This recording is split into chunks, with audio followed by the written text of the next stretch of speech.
ဘယ်ကံကငြိမ်းချမ်းတယ်လို့ဘုရားမြတ်စွာကအာတိဝိသောပမသုတ်တံလို့ဆိုတဲ့သုတ်တံတစ်ခုမှာဟောကြားထားတဲ့ဝိပဿနာကျင့်စဉ်တစ်ခုကိုဒီကနေ့ဘုန်းကြီးတို့ကဘယ်ကံကငြိမ်းချမ်းတယ်လို့ဒီလိုနာမည်ပေးထားခြင်းဟာဘုရားမြတ်စွာကိုယ်တော်တိုင်ထိုသုတ်တံပါဠိမှာပေးထားတဲ့ပါဠိစကားလုံးကိုမြန်မာလိုပြန်ဆိုပြီးတော့နာမည်ပေးတာ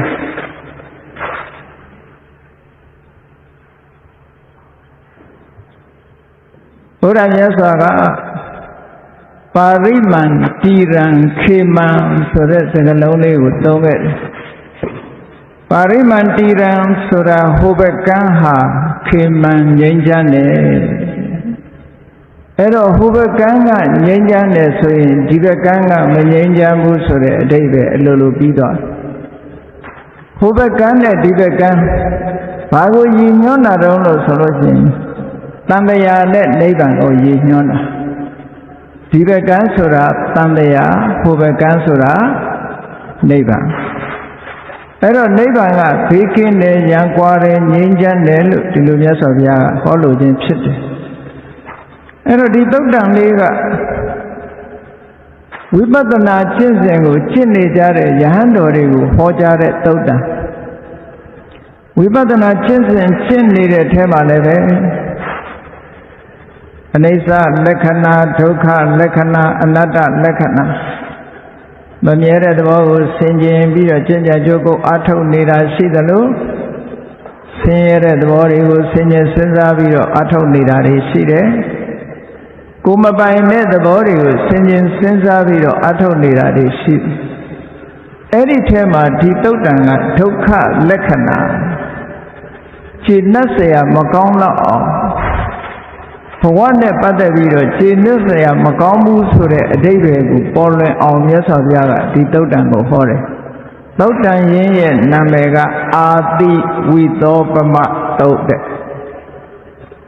အာတိဝိသဆိုတာအစိတ်ပြင်းတဲ့မွေကိုအာတိဝိသလို့ခေါ်တယ်ဥပမာဆိုတာနှိုင်းခိုင်းပြီးတော့ဟောတာမြတ်စွာဘုရားကတရားဓမ္မကိုနားလည်ဖို့အတွက်ဥပမာတွေနဲ့နှိုင်းခိုင်းပြီးတော့ဟောလို့ရှိတယ်။ဘာဖြစ်လို့ဥပမာအသုံးပြုရတယ်လဲဆိုရင်ဥပမာသည်အ내ဒိဗ္ဗေကိုရှင်းရှင်းလင်းလင်းဖော်ပြနိုင်တယ်တဲ့။ဒါကြောင့်မို့လို့ဥပမာနဲ့မြတ်စွာဘုရားဒီသုတ်တံကိုဟောတယ်။အဲ့တော့ဟိုဘက်ကံကငြိမ်းချမ်းတယ်ဆိုတော့ဒီဘက်ကံကမငြိမ်းချမ်းဘူး။ဘာဖြစ်လို့ဒီဘက်ကံမှာမငြိမ်းချမ်းရသလဲ။ဘဝတစ်ခုရရှိထားတဲ့တရားချစ်ခင်သူတော်စင်ပြိဿတို့ကိုယ်ခန္ဓာကိုယ်ကိုအာယုံစိုက်ပြီးတော့ချီကြတို့ရထားတဲ့ဘဝဟာဒီဘက်ကံမှာရှိ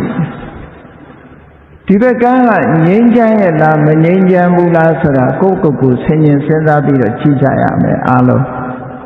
အဲ့ဒါလို့ဆင်ခြင်စဉ်းစားကြည့်မှဘုဘက်ကံကငြိမ်းချမ်းတယ်ဆိုတဲ့အဓိပ္ပာယ်ကိုပေါ်လာမှာဖြစ်တယ်နော်ကဲဒီဘက်ကံကမငြိမ်းချမ်းဘူးဆိုတာမငြိမ်းချမ်းတာဘာဖြစ်လို့မငြိမ်းချမ်းတော့ဆိုတော့အန္တရာယ်တွေများလို့မငြိမ်းချမ်းတာလေဘာအန္တရာယ်တွေရှိတုံးဆိုတာမြတ်စွာဘုရားကဥပမာပေးထားတယ်ဒီဘက်ကျမ်းမှာအန္တရာယ်ဘလောက်များတယ်လဲလို့ဆိုရင်ဒီဘဝဆိုတာဓာတ်ကြီး၄ပါးနဲ့တည်ဆောက်ထားရတယ်ဘုန်းကြီးတို့ဘဝကိုအချင်းချင်းကြည့်လိုက်ပထဝီအာဘောတေဇောဝါယောလို့ဆိုတဲ့ဓာတ်ကြီး၄ပါးစာပေသာနဲ့ပြောရင်ပထဝီအာဘောတေဇောဝါယောပေါ့ကဲအရက်စကားနဲ့ပြောကြည့်လိုက်မယ်ဆိုရင်ခန္ဓာကိုယ်ကြီးကိုအကျဉ်းချင်းခွဲကြည့်လိုက်မာတဲ့အယိုးတွေနဲ့ပြော့တဲ့အသားတွေအတုံးအတစ်တွေမပါဘူးလားအဲ့ဒါကတစ်ခုအရေဓာတ်တွေရောမပါဘူးလားဒါကတစ်ခုအပူဓာတ်တွေအေးဓာတ်တွေဆိုတာမပါဘူးလားနောက်ပြီးတော့လေဓာတ်တွေရောမပါဘူးလားဩခန္ဓာကိုယ်ကြီးကိုအပုံလိုက်ပုံကြည့်လိုက်မယ်ဆိုလို့ရှိရင် ဒီဘက်ကံကငြိမ်းချမ်းတယ်ဆိုရင်ဒီဘက်ကံမှာမငြိမ်းချမ်းဘူးလား ဘာဖြစ်လို့ဥပမာ Mama adung akega tepung thalai, ayiriga tepung thalai, no, apudatiga tepung thalai, liga tepung thalai mesoin, kana goji ti sautaraha, ti lemyo ne ti sautare sura, ko kana go ayon sai piro chilai,တွေ့လာလိုက်ဟုတ်ကဲ့မြတ်စွာဘုရားကဒီလိုခန္ဓာကိုယ်ကြီးကိုဓာတ်၄ပါးနဲ့တည်ဆောက်ထားတဲ့ခန္ဓာကိုယ်ကြီးဒီဘဝကြီးဟာအန္တရာယ်တွေတိတ်ပြီးတော့များလို့ဒီဘက်ကန်းဟာမငြိမ်းချမ်းဘူးတဲ့ခန္ဓာနဲ့တည်ဆောက်ထားတဲ့တက္ကာယလို့ခေါ်တဲ့ဒီတန်မြာတွေကဒီဘက်ကန်းကြီးဟာမငြိမ်းချမ်းဘူးဘာဖြစ်လို့မငြိမ်းချမ်းအန္တရာယ်တွေများလို့မငြိမ်းချမ်းတာလဲဒါဖြင့်အန္တရာယ်တွေကဘာတွေရှိတုံးဆိုတော့မြတ်စွာဘုရားကသဘာဝတရားပေါ်လွင်အောင်မိန့်ကြားထားတာရှိတယ်ဒီဘက်ကမ်းမှာမွေစိုးကြီး၄ကောင်ရှိတယ်ကဲတရားချက်ခင်သူတော်စင်ပြိဋ္ဌတ်တို့မွေစိုးကြီးတွေနဲ့တူတူနေရပါမလားမွေစိုးကြီး၄ကောင်ဆိုတာအာတိဝိသအလွန်လျင်မြန်တဲ့အစိတ်ပြင်းထန်တဲ့အစိတ်ခောရဝိသအလွန်ကြမ်းတမ်းပြင်းထန်တဲ့အစိတ်ရှိတဲ့မွေစိုးကြီး၄ကောင်ကဒီဘက်ကမ်းမှာကြီးစိုးနေတယ်တဲ့အဲ့ဒီမွေစိုးကြီး၄ကောင်ရဲ့နံရံကိုလွတ်တဲ့ပုဂ္ဂိုလ်ဟာမရှိသလောက်ပဲမွေစိုးကြီး၄ကောင်ရဲ့အန္တရာယ်ကိုရှိနေလို့အန္တရာယ်တွေရှိနေသည့်အတွက်ကြောင့်ဒီဘက်ကမ်းဟာမငြိမ်းချမ်းဘူးဘေးအန္တရာယ်တွေများတယ်နောက်တစ်ခုမွေစိုးကြီး၄ကောင်တောင်ရှိတာမဟုတ်သေးဘူးဒါတင်ရှိတာမဟုတ်သေးဘူးလူသတ္တမ9ယောက်ကလည်းပဲဒီဘက်ကမ်းမှာကြီးစိုးနေတယ်လူသတ္တမ9ယောက်နဲ့ရှိတယ်ဟုတ်ကဲ့လားလူသတ္တမ9ယောက်တည်းမသူ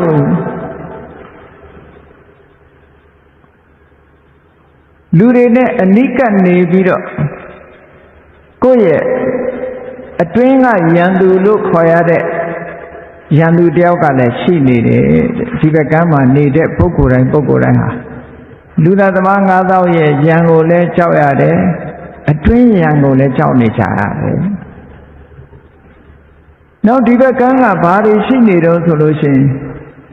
6အိမ်စုရွာကလေးကလည်းရှိတယ်အဲ့ဒီရွာထဲဝင်ကြည့်ရင်ဘာမှမရှိဘူး6အိမ်စုရွာလေးကလည်းတည်ဆောက်ထားသေးတယ်အဲ့ဒီ6အိမ်စုရွာလေးဟာလည်းပဲဓမြ6ယောက်ကအမြဲတမ်းဝင်ပြီးတော့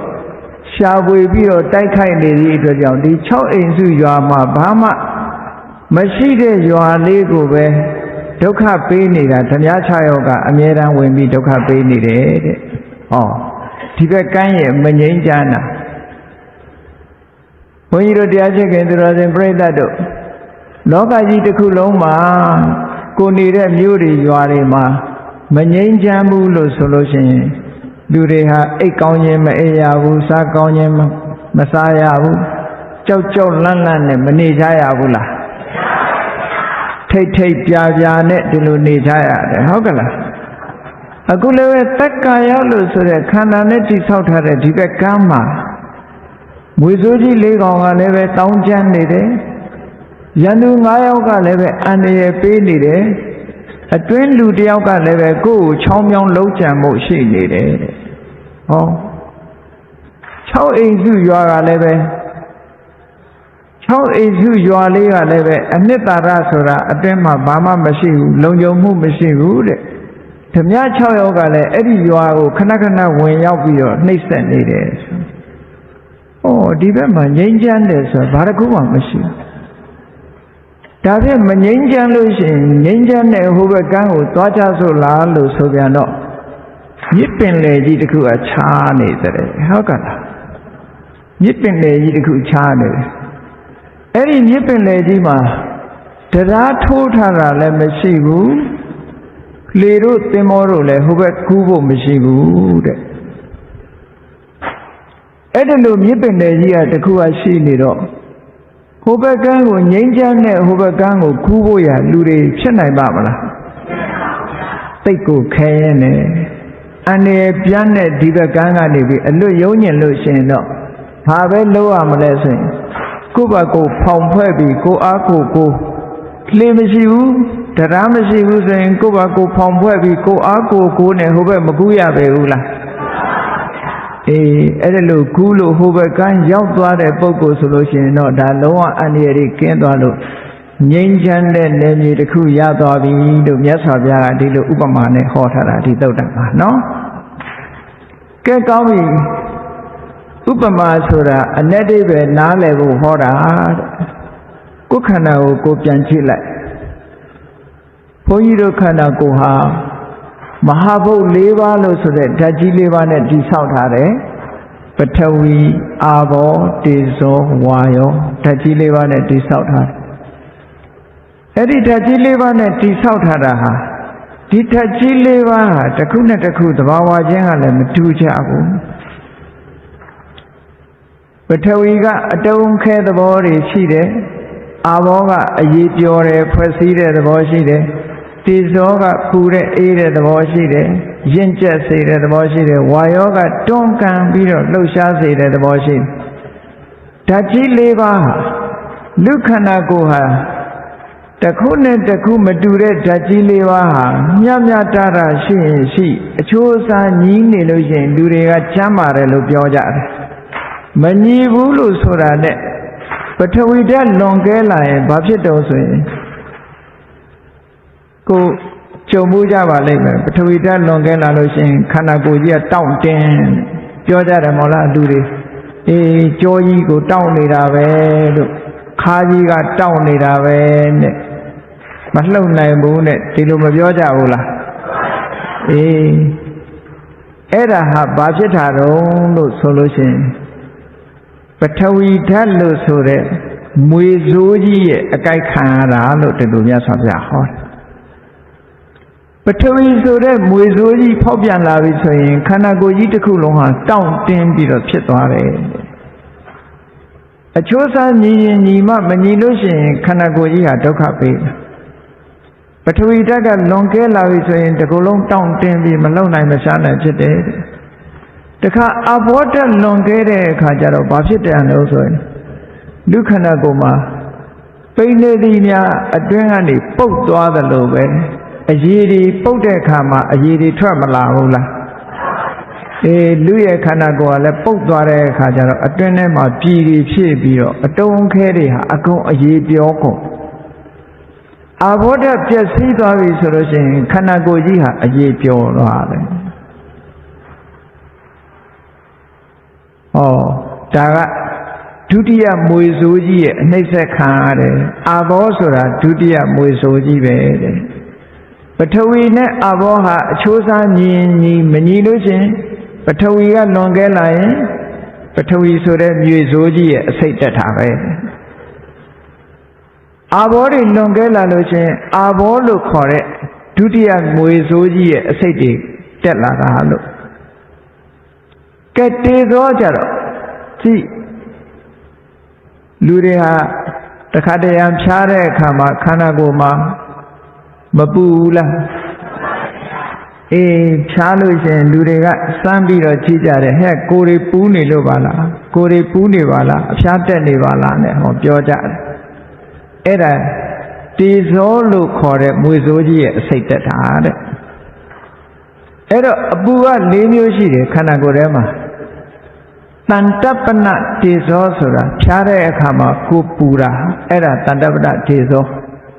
ခုခေတ်ဆိုလို့ရှိရင်ဆရာဝန်တွေတိုင်းကြည့်လိုက်ဟဲ့တရားတဲ့တရားတစ်တဲ့တရားနှစ်တဲ့တရားသုံးတရားလေးအဖြားကြီးတယ်ဆိုပြောကြတယ်ဟုတ်လား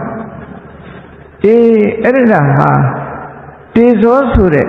မွေစိုးကြီးရဲ့အစိတ်တွေတက်လာတာလို့ဒီလိုပြောတာအဲ့ဒါကအပူတစ်မျိုးနောက်အပူတစ်မျိုးကဘာလို့ဆိုရင်ဇီရဏတေဇောဇီရဏတေဇောဆိုတာခန္ဓာကိုယ်ထဲမှာတငွေ့ငွေ့လောင်နေတဲ့တေဇောဒါကြောင့်မို့လို့လူတွေဟာအသက်ကြီးပြီးတော့တဖြည်းဖြည်းအိုးလာတာဒီအပူကြောင့်မို့လို့ဒီအစိတ်တွေကြောင့်မို့လို့ဖြစ်တာဥလာတယ်မျက်စိတွေမှုံလာတယ်နားတွေလေးလာတယ်ခါးတွေကိုင်းလာတယ်ပရည်တွေတွန့်လာတယ်ခေါင်းပေါ်ကဆပင်တွေဖြူလာတယ်ပါးစပ်ထဲကသွားလေးတွေကျွတ်လာတယ်ဟုတ်လား အဲ့ဒါလို့တဖြည်းဖြည်းခန္ဓာကိုယ်ကြီးအိုးလာတာသူကသူအိုးတာမဟုတ်ဘူးစီရဏကတိဇောဆိုတဲ့ဒီမွေစိုးကြီးရဲ့အစိတ်တွေတက်လာတာဒီမွေစိုးရဲ့အနှိမ့်ဆက်ခံရထားခြင်းလို့ရပါမလားလူဆိုတာမွေးလာတဲ့နောက်ကနေတဖြည်းဖြည်းကြီးပြီးတော့အိုးလာနော်အိုးလာရအဲ့ဒါစီရဏကတိဇောလူရင်လားလို့ဆိုတာမဟုတ်ပါဘူးပန်းပွင့်လေးတွေကြီးပေါ့ပထမတော့ကအဖူးငုံလေးကပွင့်ကားလာဟောတဖြည်းဖြည်းနဲ့တရနှစ်ရရလာတဲ့အခါကျတော့ရင့်ရော့ပြီးတော့ကြွေကြသွားတယ်တစ်သီးတွေလည်းတူတူပဲပထမဆုံးကသီးကစားနုနုထွတ်ထွတ်လေးတဖြည်းဖြည်းစိမ့်ပြီးတော့ရင့်လာတယ်ဒီတိစောပဲနောက်ဆုံးကျတော့ဘာဖြစ်တော့ဝါပြီးတော့ကြွေကြသွားတယ်မဲ့ဟောလူတွေရဲ့ခန္ဓာကိုယ်မှာလည်းပဲဒီတိုင်းပဲဒီတေဇောကြောင့်တဖြည်းဖြည်းရင့်အိုးပြီးတော့ဟုတ်လားပရေတွေတွန့်တာတို့ခါးတွေကိုင်းတာတို့နားတွေထိုင်းတာတို့အကုန်လုံးဖြစ်တယ်ဒီမွေစိတ်တက်နေတာတဲ့မွေကြီးလေးကောင်တေဇောဆိုတဲ့မွေကြီးရဲ့အစိတ်တွေတက်တာကဲနောက်တစ်ခုကျတော့ဝါယောကြည့်လေလူတွေမှာဝါယောက6မျိုးရှိတယ်ဥက္ခဏကိုပြန်ပြီးတော့ချိ6မျိုးဆိုတာဝမ်းပိုက်ထဲမှာတည်တဲ့လေရှိတယ်ဝမ်းပိုက်ထဲမှာရှိနေတဲ့လေအဲ့ဒီလေတစ်ခါတရံဗိုက်ထဲကအတန်မကြားရဘူးလားနော်ဗိုက်ထဲမှာတစ်ခါကုနဲ့မြည်တဲ့အတန်မျိုးတွေဟာဒါဗိုက်ထဲမှာရှိတဲ့လေလို့ပြောတာနောက်အဲ့ဒီကနေပြီးတော့ကျွတ်ထိုးတဲ့အခါတို့ဘာတို့လူတွေထမင်းစားပြီးလေတက်တာတွေရတယ်မရှိဘူးလားအဲ့ဒါကအပေါ်တက်တဲ့လေတဲ့နောက်အောက်ဆုံးတဲ့လေရရှိသေးတယ်အောက်ဆုံးတဲ့လေအပေါ်တက်တဲ့လေဝမ်းပိုက်ထဲမှာတီးနေတဲ့လေနောက်ဥတွေထဲမှာအစာတွေကိုတည်ဆောင်ပြီးတော့တရွေ့ရွေ့နဲ့တည်ဆောင်သွားတဲ့လေကတစ်မျိုးဟောနောက်ပြီးတော့ခန္ဓာကိုယ်တစ်ခုလုံးကိုယ်အင်္ဂါအစိတ်ပိုင်းနေလှုပ်ရှားလို့ရအောင်လဲပတ်နေတဲ့လေကတစ်မျိုးလူတွေပြောကြတယ်မဟုတ်လားမသွားနိုင်မထနိုင်ဘူးဘာဖြစ်လို့လေဖြတ်သွားလို့လဲဟုတ်ကဲ့အေးဝါယောဆိုတဲ့အားကလည်းမွေဆိုးကြီးလိုပဲဒုက္ခပေးတယ်နောက်ကြည့်24နာရီလုံးရမရဘူးအမြဲတမ်းရှူရှိုက်လုပ်နေရတဲ့ထွက်လေဝင်လေတက်ရှူနေကြအလုံးပေါင်းလိုက်တော့လေ6မျိုးရှိတယ်လူရဲ့ခန္ဓာကိုယ်မှာနော်အဲ့ဒီလေ6မျိုးလုံးဟာဝါယောဓာတ်ပဲ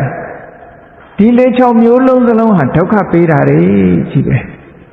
အကောင်းမပေးဘူးလူကိုဒုက္ခရောက်အောင်လုပ်တာတနေ့ကြလို့ရှိရင်ဒီလေ6မျိုးနဲ့ပဲလူတွေကအစိတ်တက်ပြီးတော့ဒုက္ခရောက်သွားကြတယ်နော်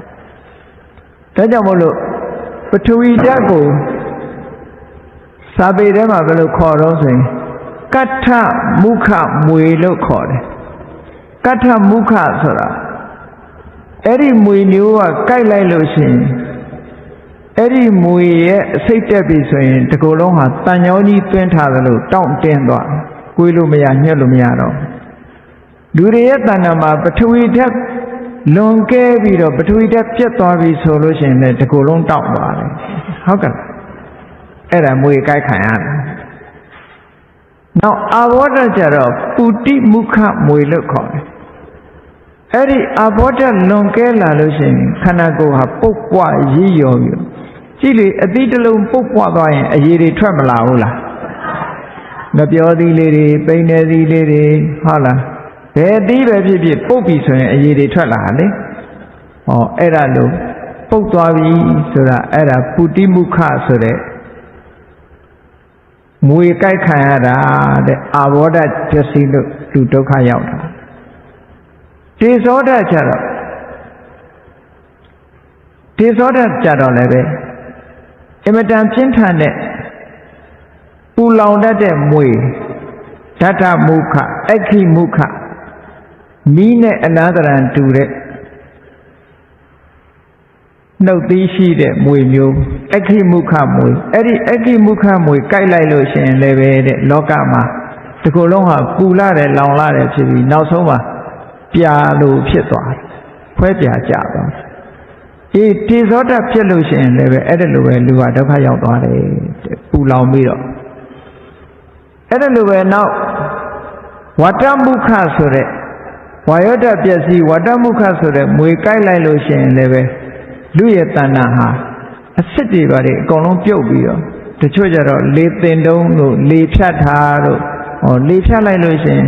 လက်မမြောက်နိုင်ဘူးခြေမမြောက်နိုင်ဘူးစကားမပြောနိုင်ဘူးဟောဒီလိုဖြစ်သွားတာနော်အဲ့ဒါကြောင့်မို့လို့ဒီဘက်မှာရှိတဲ့ပုဂ္ဂိုလ်တွေဟာ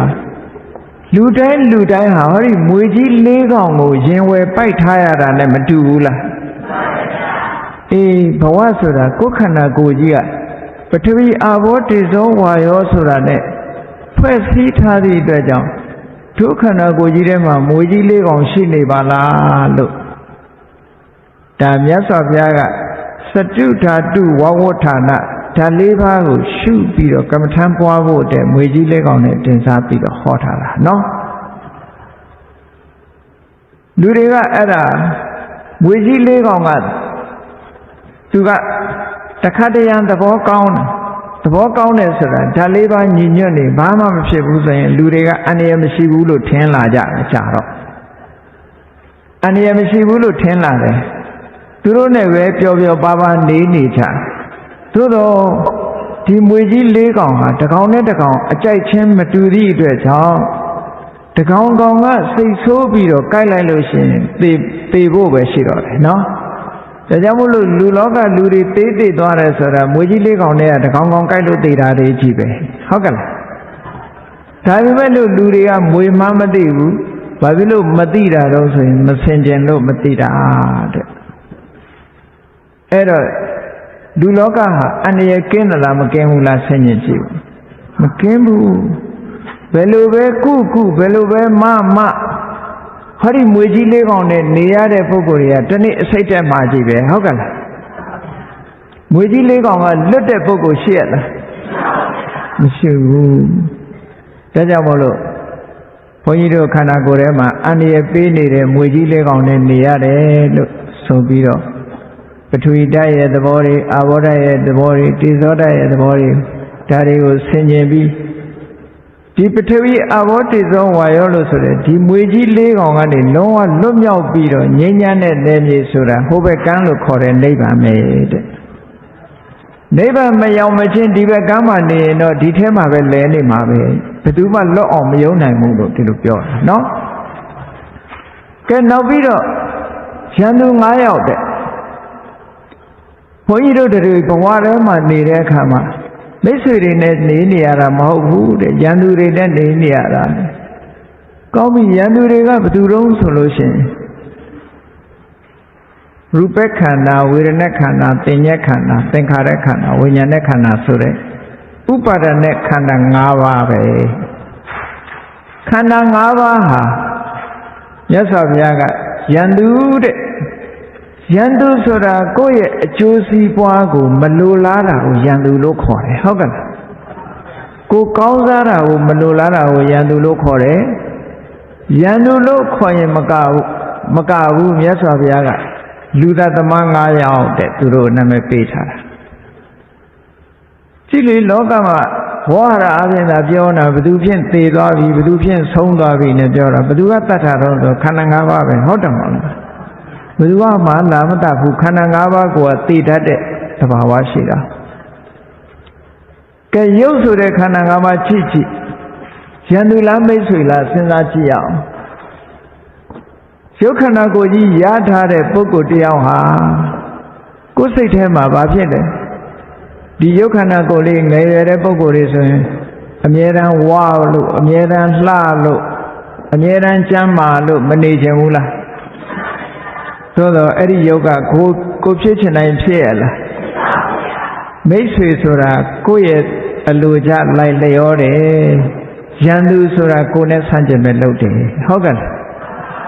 ကဲယုတ်တရားဟာကိုယ်နဲ့ဆန့်ကျင်ပဲလုပ်သလားလိုက်လျောတာလားအေးယုတ်တရားတွေကဆန့်ကျင်ပဲလုပ်တာကိုယ်ကမျက်စိမမှုံညင်ဘူးမှုံလာမယ်နားမထိုင်ညင်ဘူးထိုင်လာမယ်သဘင်မဖြူခြင်းဘူးဖြူလာမယ်ပရေမတွန့်ခြင်းဘူးတွန့်လာမယ်ကိုပြောတာတခုမှနားမထောင်ဘူးဟုတ်ကဲ့လား န်းကျင်ပဲလို့နောက်ဆုံးဒီယုတ်ခန္ဓာသာဝရမမြဲတဲ့အရာဖြစ်သောကြောင့်အကြောင်းတစ်ခုခုကြောင့်အကြောင်းမညီညွတ်တော့ဘူးဆိုလို့ရှိရင်ဒီခန္ဓာကိုယ်ကြီးဟာသူ့ရဲ့သဘာဝရက်စဲသွားတာဖြစ်တော့လူဟာသိရတာပဲမဟုတ်လားသိသွားတယ်လူမသိခင်ပဲမျက်စိကွယ်သွားတာရှိတယ်နားကန်းသွားတာရှိတယ်ဟောလူမသိခင်ကပဲတချို့ယုတ်တွေပြက်သွားတယ်ဟုတ်ကဲ့လားဒါကြောင့်မို့လို့မြတ်စွာဘုရားက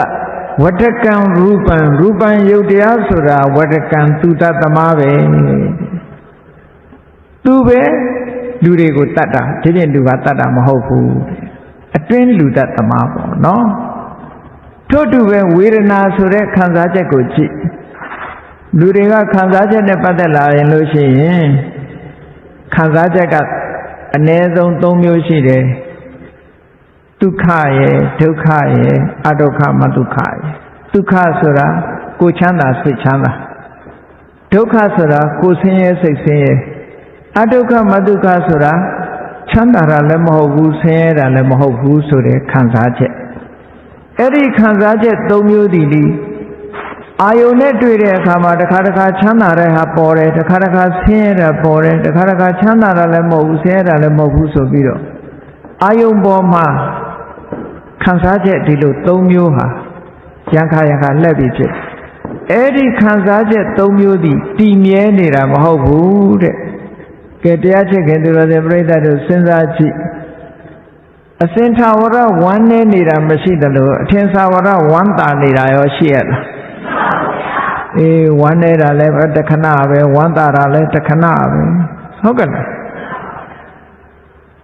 လောကမှာလူတွေဝမ်းနေစရာရှိရင်ဝမ်းနေတော်လေးကြာအခုချိန်ကိုတော်လေးကြာကြီးနေကြတာပဲတွေ့ရတာ။အခုချိန်ကြီးတော်ကြံငိုးနေတာတွေ့ရပြန်တယ်မတွေ့ရဘူးလား။ဘယ်ဟာမှမတည်မြဲဘူးတဲ့။ဝေဒနာဟာလည်းပဲသူ့ဘာသူတင်မဲ့သူ့တက်တန်းရာသူကသေးသေးသွားတာဖြစ်သောကြောင့်သူသေးရင်လည်းကြံတဲ့ဟာတွေသေရတာဖြစ်လို့သူ့ကိုသူသမားရန်သူတဲ့။ကိုကဝမ်းသာခြင်းနဲ့သူကဝမ်းနေတယ်။ကိုကဝမ်းနေဝမ်းသာခြင်းနာကိုဝမ်းနေတယ်ဆိုတာကိုယ်အလိုကိုလိုက်ထားလားဆန့်ကျင်တာလားအေးဆန့်ကျင်တာအတွက်ကြောင့်ဒါကြောင့်လို့သူ့ကိုရန်သူလို့ဒီလိုသတ်မှတ်တယ်ထို့တူပဲပညာဆိုတာအာယုန်တစ်ခုကိုတွေးလိုက်တဲ့အခါမှာစိတ်ထဲမှာမှတ်တမ်းတင်လိုက်တာပေါ့မှတ်လိုက်တယ်ဆိုတော့အဖြူအဝါအနီအစိမ်းအယောင်ကိုကြည့်ပြီးတော့မှတ်လိုက်တယ်နောက်တစ်ခါတွေ့ရင်အရင်တစ်ခါမှတ်ထားတဲ့အတိုင်းပဲဒါကအဖြူဒါကအနီဒါကအဝါဒါကအစိမ်းမသိဘူးလားအဲ့ဒါတင်ညာကြောင့်သိတာလူဆိုလို့ရှိရင်လည်းမှတ်လိုက်တယ်လေပထမစတွေ့တဲ့လူကဒီလူကအယက်ရှည်တို့မို့အယက်ဖုပိန်တို့မို့ဝါဟုတ်ကဲ့လားအသားအရောင်ဖြူတယ်ညိုတယ်တခါတည်းမှတ်လိုက်တာအဲ့ဒီမှတ်ထားတဲ့အတိုင်းနောက်တစ်ခါပြန်တွေ့တဲ့အခါကျမသိဘူးလားအဲ့ဒါတင်ညာရဲ့သဘောတွေတဲ့အဲ့ဒါလို့တင်ညာကမှတ်ထားတဲ့တင်ညာဟာလည်းပဲတည်မြဲတာမဟုတ်ဘူးတဲ့သူလည်းတခဏပဲဖြစ်ပြီးတော့တခဏပဲပြတ်သွားတာဖြစ်သည့်အတွက်ကြောင့်ရန်သူပဲကိုမှတ်ချင်တဲ့အတိုင်းကိုမှတ်လို့မရဘူးတင်ညာပျောက်သွားတာတွေအများကြီးရှိတယ်တခါတရံလွဲမှားစွာပြောတာတွေရှိတယ်ဟုတ်ကဲ့လားအေးဒါကြောင့်မလို့တင်ညာဟာလည်းပဲကိုယ်ဆန္ဒအတိုင်းမဖြစ်ဘူးဆန့်ကျင်တတ်လို့ရန်သူလို့ဒီလိုသတ်မှတ်တယ်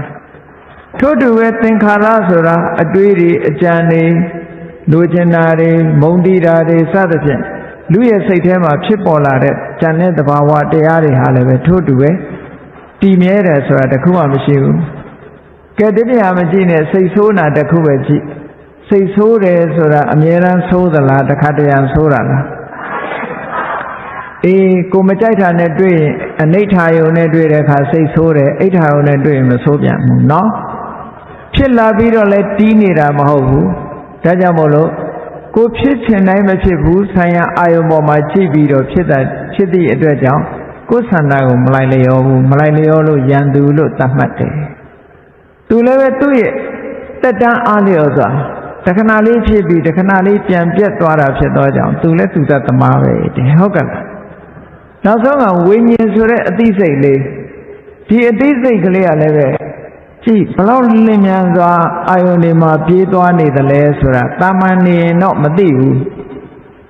မျက်စိကမြင်လိုက်တဲ့အာယုန်ကိုရောက်သွားတယ်နားကအတန်ကြားရင်ကြားတဲ့အတန်တွေရောက်သွားပြန်တယ်နှာခေါင်းကအနံ့ရရင်အနံ့ရတဲ့စီရောက်သွားတယ်တဏှာထဲမှာရပ်တည်ပြီးတော့မနေဘူးစိတ်ကလေးကဟုတ်ကဲ့လားအင်မတန်မှစိတ်ကိုမြတ်စွာဘုရားကမြောက်နဲ့ဥပမာပေးထားတယ်မြောက်ဆိုတဲ့အကောင်ကတောထဲမှာတစ်ပင်ပေါ်နေလို့ရှိရင်ဒီတစ်ကိုင်းဆွဲလိုက်ဟိုတစ်ကိုင်းဆွဲလိုက်ဟိုဘက်ကူးလိုက်ဒီဘက်ကူးလိုက်ငြိမ့်နေတဲ့အခါလည်းမရှိဘူးတဲ့ထို့တူပဲအသိစိတ်လေးဟာလည်းပဲမျက်စိကမြင်တဲ့အာယုံနားတဲ့ကြားတဲ့အာယုံနှာခေါင်းကနံတဲ့အာယုံမျိုးစုံရောက်တယ်ကြည့်အိမ်မှာနေရင်းကနေပြီးတော့မျက်စိကမြင်တဲ့ပဲစိတ်ကရောက်သွားပြန်တခါတဏှာကထောက်ခနဲ့အတန်ကြားရင်ကြားတဲ့စီရောက်မသွားဘူးလားတခါအနံ့ကလေးနံလာရင်ဟဲ့ဘာနံ့ပါလိမ့်ဆိုအနံ့စီရောက်သွားပြန်နော်တရားအားထုတ်ပြီးတော့ထွက်လေဝင်လေလေးကိုမှတ်ပြီးတော့ကြည့်လိုက်ဘယ်လောက်ကြာအောင်သူမှတ်နိုင်တယ်လဲ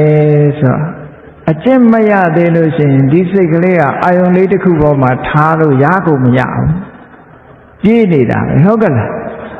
အေးဒါကြောင့်မို့လို့ပြေးနေတဲ့သဘာဝတရားသည်ကိုဖြစ်ချင်တာကိုမဖြစ်ဘူးဖြစ်စေချင်တဲ့အတိုင်းပဲဖြစ်တဲ့အတွက်ကြောင့်ဒီစိတ်ကလေးဟာကိုယ့်ရဲ့မိတ်ဆွေမဟုတ်ဘူးရန်သူဖြစ်နေတယ်တဲ့တက္ကနာလေးအတွင်းမှာဖြစ်ပြီးတော့ပြတ်သွားတတ်သောကြောင့်သူဟာလည်းပဲသူတသမားပဲလူရဲ့တဏ္ဍာမှာအသိစိတ်လေးဆုံးသွားလို့ရှိရင်ဉာဏ်တဲ့သဘာဝတရားတွေလည်းအကုန်ပြည့်စည်သွားရောဟုတ်ကဲ့လားအေးဒါကြောင့်မို့လို့သူတသမားခန္ဓာ၅ပါးဟာကြည့်လိုက်တာနဲ့တပြိုင်နက်ခန္ဓာ၅ပါးရထားတဲ့ပုဂ္ဂိုလ်တိုင်းမသေးရဘူးလားဘာဖြစ်လို့သေရတော့ဆိုတော့အကြောင်းကြောင့်ဖြစ်လာတာသူကဆိုင်ရာအကြောင်းကြောင့်ဖြစ်လာတာဆိုင်ရာအကြောင်းပျက်စီးသွားတာနဲ့တပြိုင်နက်သူတို့လည်းပျက်စီးသွားဆိုပါတော့စောင်းကလေးတစ်ခုကိုတီးလိုက်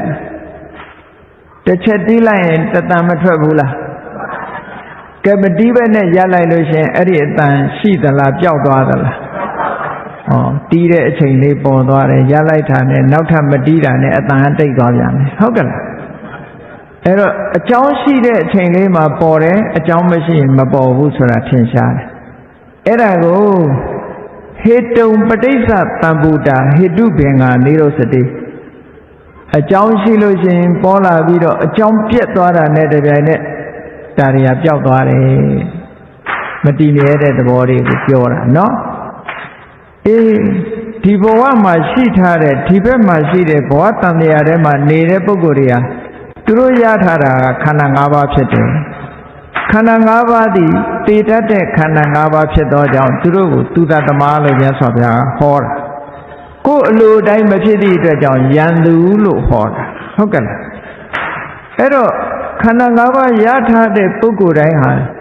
ငြိမ်းချမ်းတာဟုတ်ကဲ့လားတကယ်တော့လုံးဝကိုမငြိမ်းချမ်းဘူးဟိုကဖြစ်လိုက်ဒီကဖြစ်လိုက်နဲ့လူတွေဒုက္ခရောက်နေကြဟုတ်ကဲ့လားကြည့်လေခဏတစ်ပြုတ်ထိုင်းနေတရားနာရင်တော့ဟိုနားနားလာလိုက်ဒီနားအောင့်လာလိုက်ညောင်းလာတာတွေမဖြစ်ဘူးလားဖြစ်နေတာပဲအမြဲတမ်းဖြစ်နေတာဒါကြောင့်မို့လို့အန္တရာယ်ကင်းပြီးတော့ငြိမ်းချမ်းတဲ့နေမဟုတ်ဘူးတဲ့ဒါတွေရှိနေသည့်အတွက်ကြောင့်ပြဿနာတွေနဲ့ကြည့်ပဲဘဝဆိုတာကဲနောက်တစ်ခုကအတွင်းကယန္တုဆိုတာဘယ်သူပြောတာတုံးဆိုတော့နန္ဒီရာဂဆိုတဲ့တတ်မဲ့တဲ့တဏှာလေးအဲ့ဒီတတ်မဲ့တဲ့တဏှာလေးကလည်းပဲလူတကာကိုဒုက္ခပေးလို့သူ့ကိုအတွင်းကယန္တုလို့ဒီလိုခေါ်တယ်နော်သူနဲ့တွေ့လိုက်လို့လူတိုင်းဟာဒုက္ခရောက်တယ်အခုဘုန်းကြီးတို့တွေဘဝတစ်ခုရပြီးတော့အိုခြင်းနာခြင်းသိခြင်းဆိုတဲ့ဆင်းရဲကအစပြဿနာမျိုးစုံတွေ့ကြုံနေရတာဘယ်သူလဲတဲ့လဲလို့မေးလို့ရှင်နန္ဒီရာဂဆိုတဲ့တဏှာပဲနော်အဲ့ဒီလူချင်းတတ်မဲ့တဲ့တဏှာရှိခဲ့သည့်အတွက်ကြောင့်ဘဝတစ်ခုကိုရတယ်ဘဝတစ်ခုရလာလို့ဒုက္ခမျိုးစုံတွေ့နေရတယ်ဆိုတော့နန္ဒီရာဂဆိုတဲ့တဏှာသည်ဒုက္ခပေးတာဖြစ်သောကြောင့်ယန္တုတဲ့ဟုတ်ကဲ့လားလောကမှာလူတွေကပြောကြတယ်ဒီကောင်တော်တော်ဒုက္ခပေးတယ်တို့ရဲ့ယန္တုပဲလို့ဒီလိုသတ်မှတ်ကြတယ်ဟုတ်လားဒုက္ခပေးနေတာကိုယန္တုလို့သတ်မှတ်မယ်ဆိုရင်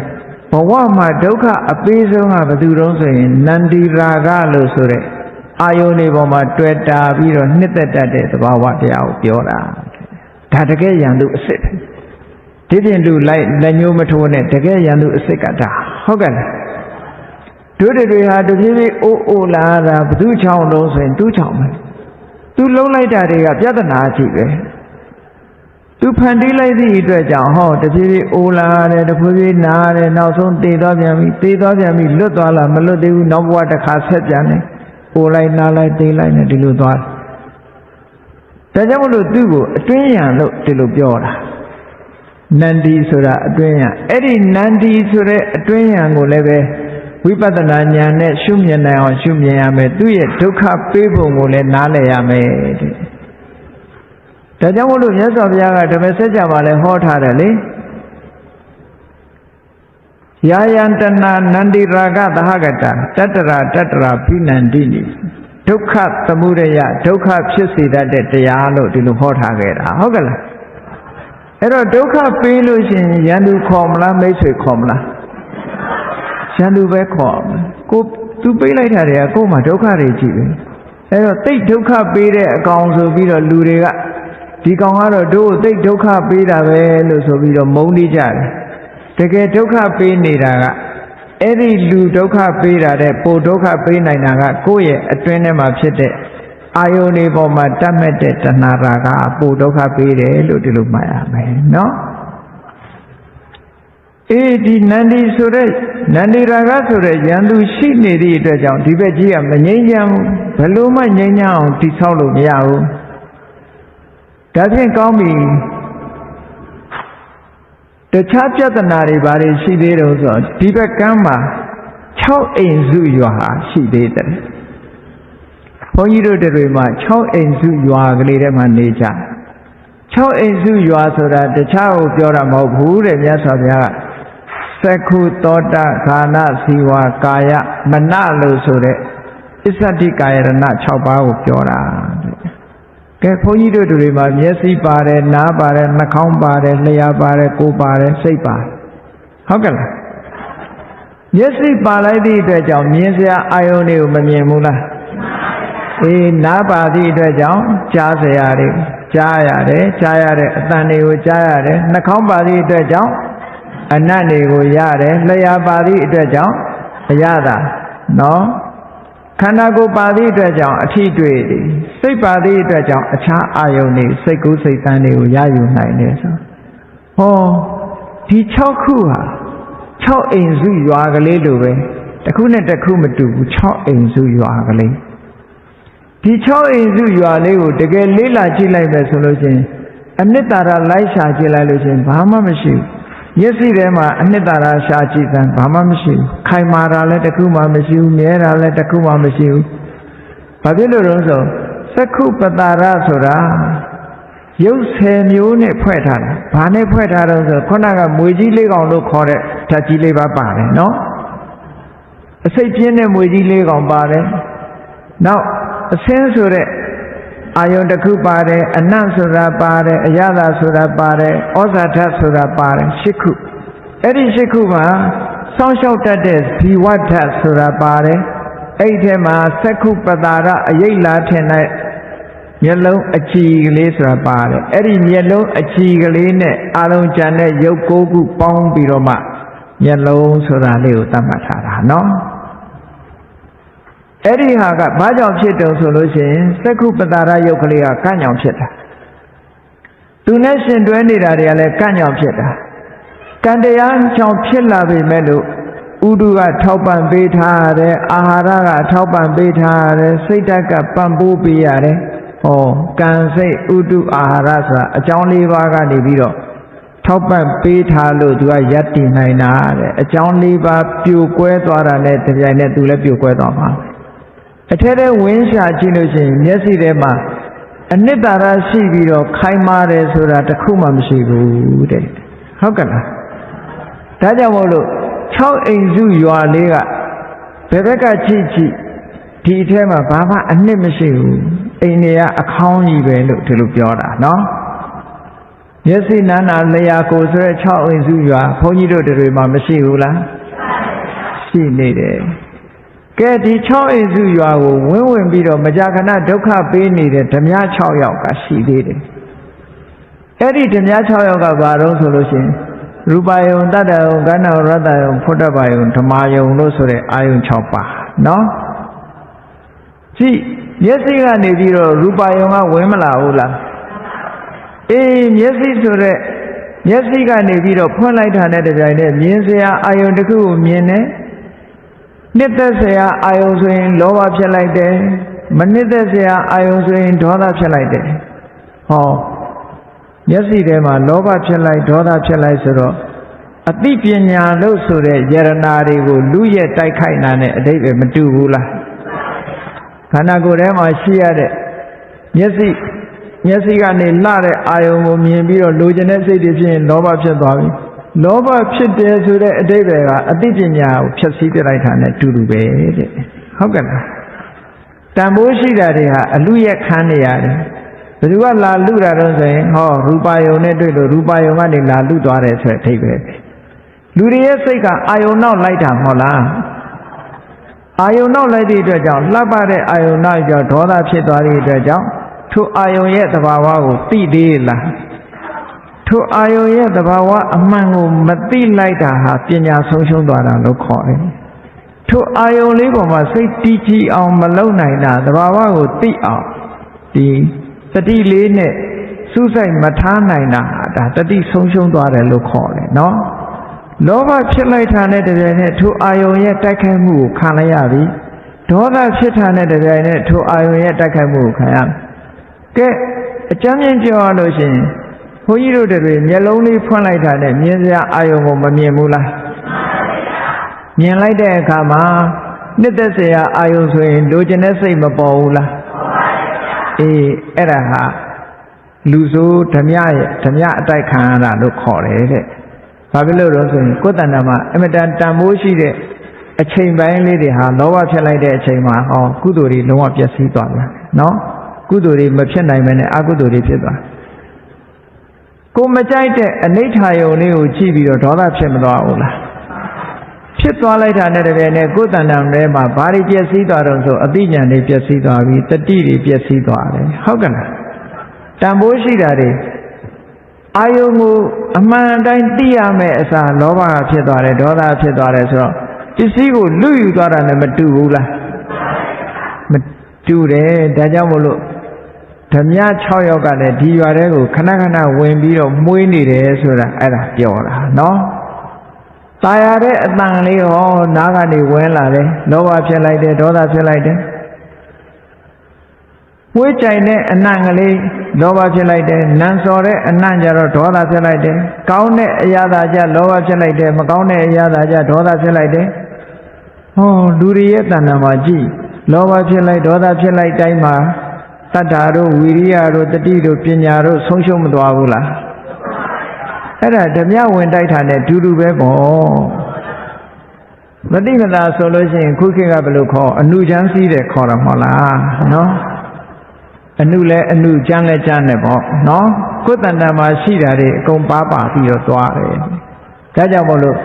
ဒီဘက်ကမ်းခြေမှာ6အိမ်စုရွာလေးကအမြဲတမ်းဓမြ6ယောက်ရဲ့အမွေခံနေရတဲ့အတွက်ကြောင့်ငြိမ်းချမ်းမှုမရှိဘူးတဲ့ရသော်ဗျာကဲဘုန်းကြီးတို့တွေမှာကြည့်ငွေကြီး၄កောင်ကလည်းဒုက္ခပေးတယ်လူသက်သမား9ယောက်ကလည်းဒုက္ခပေးတယ်အတွင်းလူ1ယောက်ကလည်းအန္တရာယ်ပြုနေတယ်6အိမ်စုရွာကလည်းဒုက္ခပေးနေတယ်ဘာမှအနှစ်သာရမရှိဘူး6အိမ်စုရွာကလည်းမလုံးကြုံဘူးဓမြ6ယောက်ကအမြဲတမ်းဒုက္ခပေးနေတယ်ဆိုလူခန္ဓာကိုယ်ကြီးထဲမှာဒီငြိမ်းချမ်းပြီးအနှစ်သာရရှိတာရှာလို့တွေ့ပါအောင်မလားအေးဘဝဆိုတာအဲ့ဒါခေါ်တာပါလူတွေကကြိုက်နေကြတဲ့ဘဝဆိုတာဒါကမြတ်စွာဘုရားကဒုက္ခလက္ခဏာထင်အောင်ဟောထားတာအဆိုးထဲမှာအကောင်းတွေနည်းနည်းလေးရှိတဲ့ထဲမှာအဆိုးတွေကြီးပဲမြတ်စွာဘုရားရှာပြထားတာနော်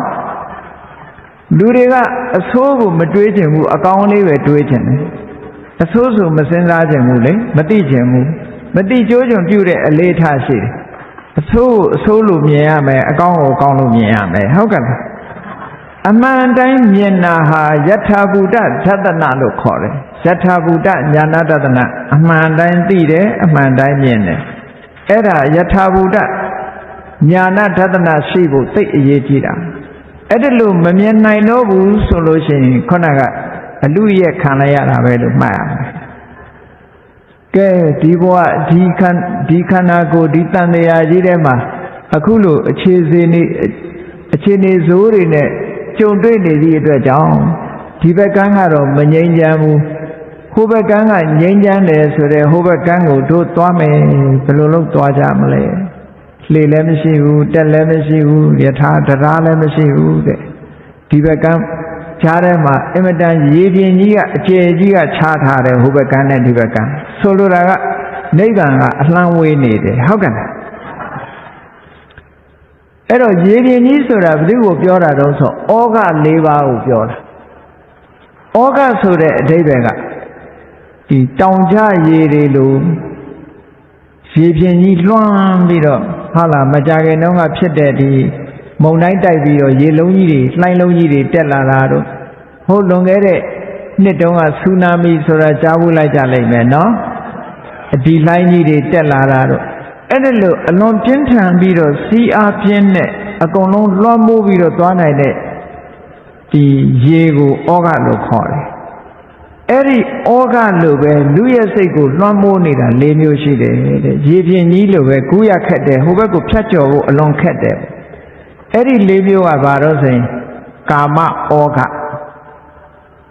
ကြည့်ဖြတ်ကျော်ဖို့ဘယ်လောက်ခက်တော့ဆိုရင်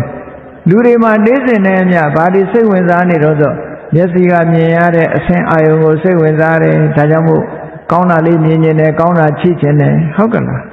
အဲ့ဒီပေါ်မှာစိတ်တွေပြောနေကြတယ်ဒါကိုဖြတ်ကျော်ဖို့အတော်ခက်တယ်မျက်စိကမြင်လို့ตาရဝဲအာယုံတွေကိုမကြည့်ပဲမနေနိုင်ဘူးဆိုတာကမဖြတ်နိုင်တာကိုပြောတာဟုတ်ကဲ့လားဖြတ်ကျော်ဖို့ခက်တယ်အေးမျက်စိကမြင်တာကိုမြင်နေဆိုတဲ့လှိုင်းလုံးကြီးတွေနားကကြားတဲ့အတန်ဆိုတဲ့လှိုင်းလုံးကြီးတွေနှာခေါင်းကနံရှူရတဲ့အနံ့ဆိုတဲ့လှိုင်းလုံးကြီးတွေလျှာကထိတွေ့ရတဲ့အရာသာဆိုတဲ့လှိုင်းလုံးကြီးတွေအဲ့ဒီလှိုင်းလုံးကြီးတွေဖြတ်ကျော်ပြီးတော့ဘယ်သူမှမသွားနိုင်ဘူးဖယ်ရှားပြစ်ဖို့ရခက်နေတယ်ပေါ့ဒီဟာတွေပေါ်မှာပဲတတ်မဲ့ပြီးတော့လူတွေကနေကြတယ်အဲ့ဒါကိုကာမောဃလို့ခေါ်တယ်နော်ဘောဃဆိုတာအေးအခုလိုနှစ်သက်စရာကာမဂုဏ်အာယုန်တွေပေါ်မှာကြော်ဖြတ်ပြီးတော့သံတရားမတရားသံတရားကျိုးစားအထုတ်နေတဲ့ပုဂ္ဂိုလ်တွေကာမဘုံကာမဘဝကအောက်တန်းကြတယ်ကာမကိုဖြတ်ကျော်ပြီးတော့ဆံချမ်းသာနဲ့နေတဲ့ဗြဟ္မဘုံကိုသွားမယ်လို့ဆိုပြီးတော့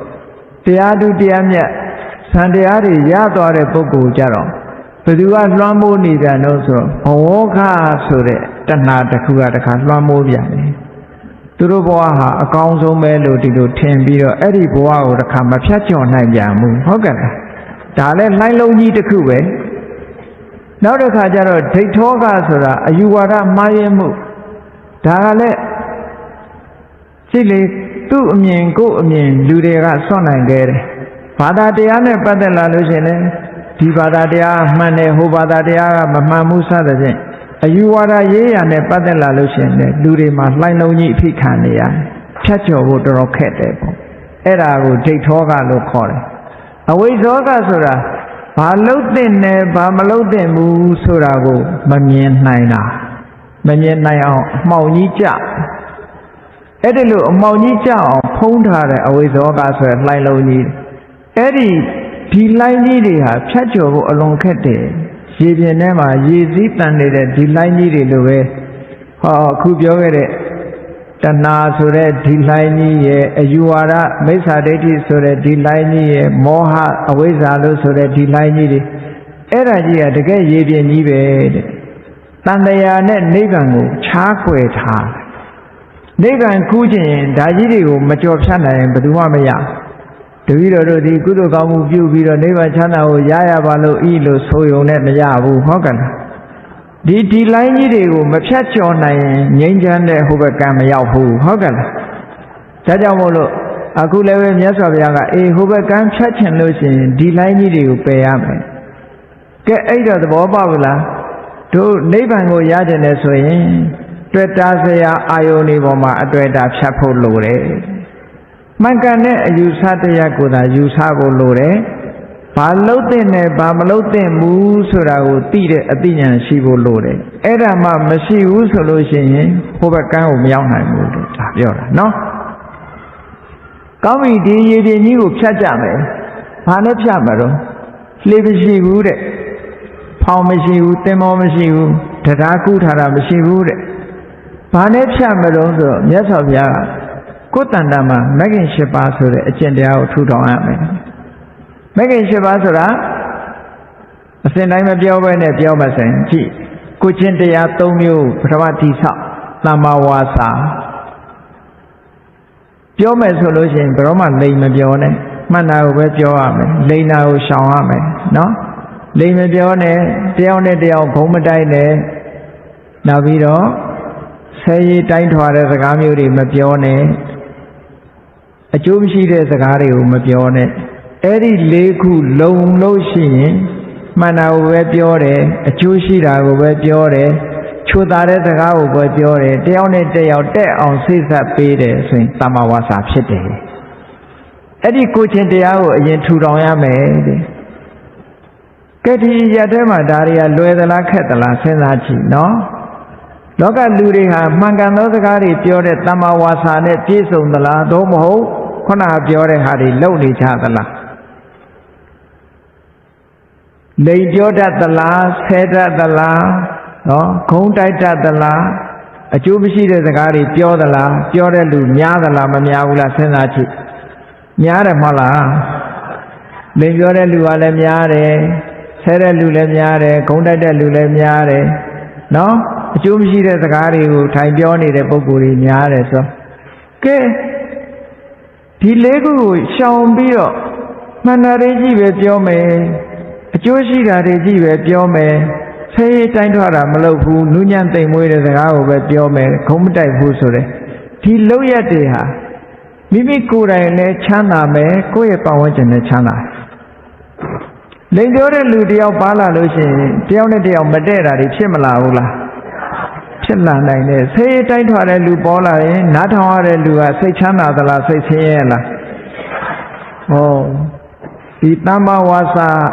သမ္မာဝါစာမဖြစ်ဘူးဆိုတာနဲ့တပြိုင်နက်ကိုယ်နဲ့ကိုယ်ပတ်ဝန်းကျင်ဟာအကောင်းဟုတ်ပါမလား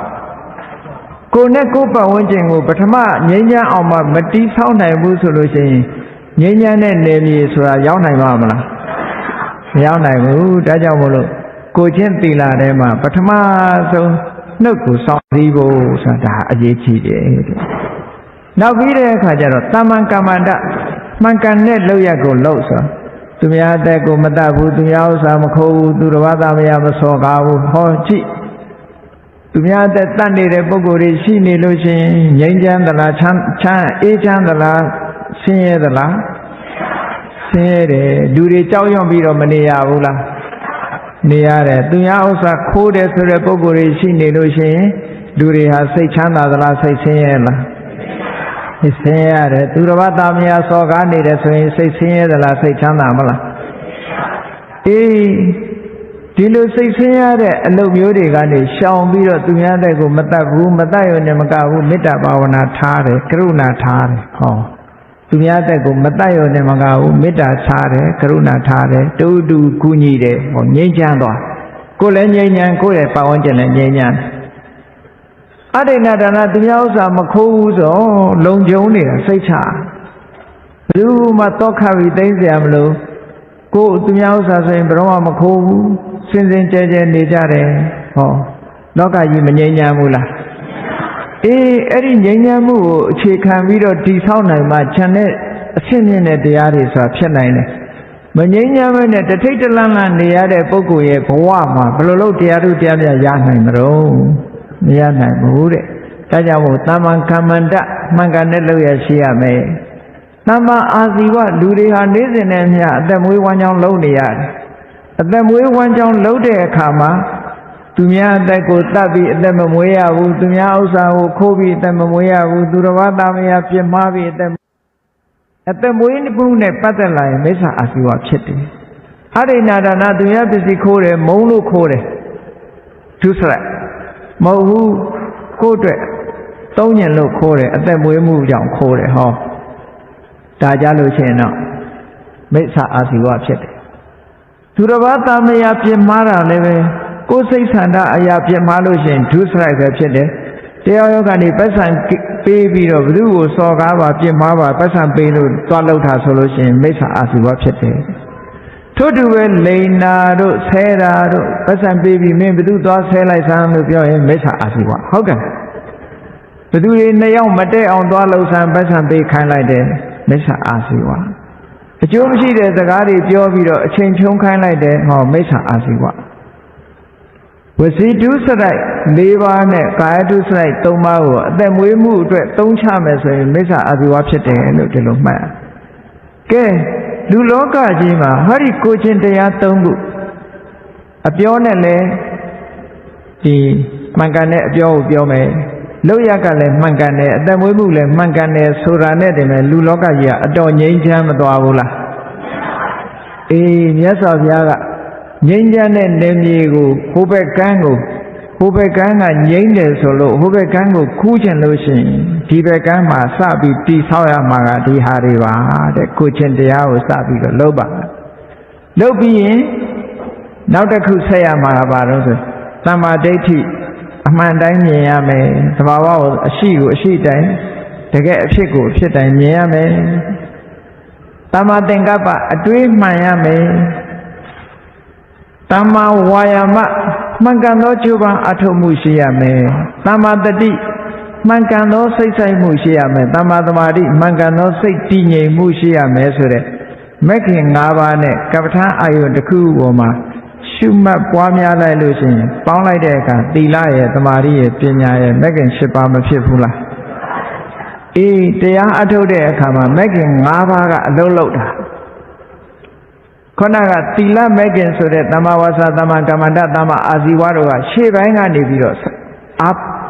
ကျွတ်တင်ပြီးတော့သူကတန်ရှင်းအောင်လုပ်လိုက်တာတစ်ပင်များစိုက်တော့မယ်ဆိုလို့ရှိရင်မြက်အရင်မရှင်းရဘူးလားမြေကိုအရင်တန့်ပြီးတော့မှမျိုးစေ့ကျဲတယ်လို့ပဲမဂ်ခင်၈ပါးပွားတော့မယ်ဆိုလို့ရှိရင်အဲ့ဒီ၃ပါးနဲ့ကိုယ်သီလဆောက်တည်ပြီးတော့တန်ရှင်းအောင်အရင်လုပ်ပြီးပြီဆိုတဲ့အခါကျတော့ဟုတ်လားသမ္မာဒိဋ္ဌိကိုတည်ဆောက်ရမယ်သမ္မာဒိဋ္ဌိဆိုတာဘာပြောတာလဲဆင်းရဲတာကိုဆင်းရဲတယ်လို့မြင်ရမယ်နော်မကောင်းတာကိုမကောင်းဘူးလို့မြင်ရမယ်ဒီမကောင်းတာဘာကြောင့်ဖြစ်တယ်လဲအကြောင်းကိုမြင်ရမယ်မကောင်းတာကိုဘယ်လိုဖယ်ရှားရမယ်ဆိုတာသိရမယ်မကောင်းတာချုပ်ငြိမ်းသွားတာကိုသိရမယ်ပြောရရင်တော့စာလို့ပြောရင်သစ္စာ၄ပါးကိုသိတာပြောတာနော်သစ္စာ၄ပါးကိုသိတာကိုပြောတာအမှန်တိုင်းမြင်တာအမှန်တိုင်းမြင်ဖို့သမ္မာဒိဋ္ဌိအဲ့ဒါလို့အမှန်တိုင်းမြင်ဖို့ဘယ်သူကနေအကူအညီပေးတော့ဆိုရင်မှန်မှန်ကန်ကန်တွေးတောတာကအကူအညီပေးတယ်တွေးတောတာကမှားနေလို့ရှိရင်အမှန်တိုင်းမြင်နိုင်မှာမလားမမြင်နိုင်ဘူးသမ္မာဒိဋ္ဌိသမ္မာသင်္ကပ္ပမဖြစ်လို့ရှိရင်သမ္မာဒိဋ္ဌိဆိုမဖြစ်နိုင်ဒါကြောင့်မို့သမ္မာဒိဋ္ဌိနဲ့သမ္မာသင်္ကပ္ပဒီနှစ်ခုကိုမြတ်စွာဘုရားတွဲဟောထားတာနော်အလုပ်လုပ်တဲ့အခါတွဲလုပ်တာသူတို့ကကဲနောက်တစ်ခုသမ္မာဝါယာမဆိုတာဘာကိုပြောတာတော့လို့ဆိုသမ္မာဝါယာမကသူက၄မျိုးကြိုးစားမှု၄မျိုးလို့ဒီလိုမှတ်ထားကြိုးစားမှု၄မျိုးဆိုတာဘာလဲအကုသိုလ်မဖြစ်ရအောင်စိုးပိတ်ရမယ်နံပါတ်1အကယ်၍ဖြစ်လာလို့ရှိရင်ချက်ချင်းပယ်ရှားပြတ်နိုင်မှုကြိုးစားအကုသိုလ်နဲ့ပတ်သက်ရင်နံပါတ်1ကစိုးပိတ်ရမယ်နံပါတ်2ကဖယ်ရှားပြရမယ်ကဲဘုန်းကြီးတို့တရားရှိခင်သူတော်စင်ပြိဿတ်တို့ကိုယ့်ကိုချင်ကိုက်မခံရအောင်မလုပ်ကြဘူးခြင်အောင်ထောင်ထားကြတယ်မဟုတ်လားအဲ့ဒါခြင်အောင်မဝင်အောင်ဆုပ်ပိတ်ထားတာပဲဟုတ်ကဲ့လားခြင်တွေမဝင်အောင်ဆုပ်ပိတ်ထားတာဆုပ်ပိတ်ဖို့ကြိုးစားကဲမတော်တဆခြင်တကောင်ကခြင်အောင်နဲ့ရောက်လာရင်ဘာဖြစ်တယ်ပြန်ပြီးတော့မောင်းထုတ်ကြဒီလိုမလုပ်ရဘူးလားအေးကိုယ့်အိမ်ကိုလုံခြုံမှုရှိအောင်ဘေးကနေတခိုးတွေပါတွေမဝင်အောင်မလုပ်ကြတော့တကားမှတော့မခတ်ကြဘူးလားအတွင်းကမင်းတို့ထိုးတယ်တော့ခတ်တယ်ဒါဘာလို့တော့ဆိုရင်ရန်သူတွေတခိုးဓမြတွေမဝင်အောင်လို့ဆုပ်ပိတ်တာဝင်လာလို့ချင်းတော့တယ်လီဖုန်းဆက်ရဲခေါ်ပေါ့နော်မောင်းထုတ်တာဟုတ်ကဲ့လားအေးအဲ့ဒါလို့ပဲ အဲ့ဒါလို့ပဲ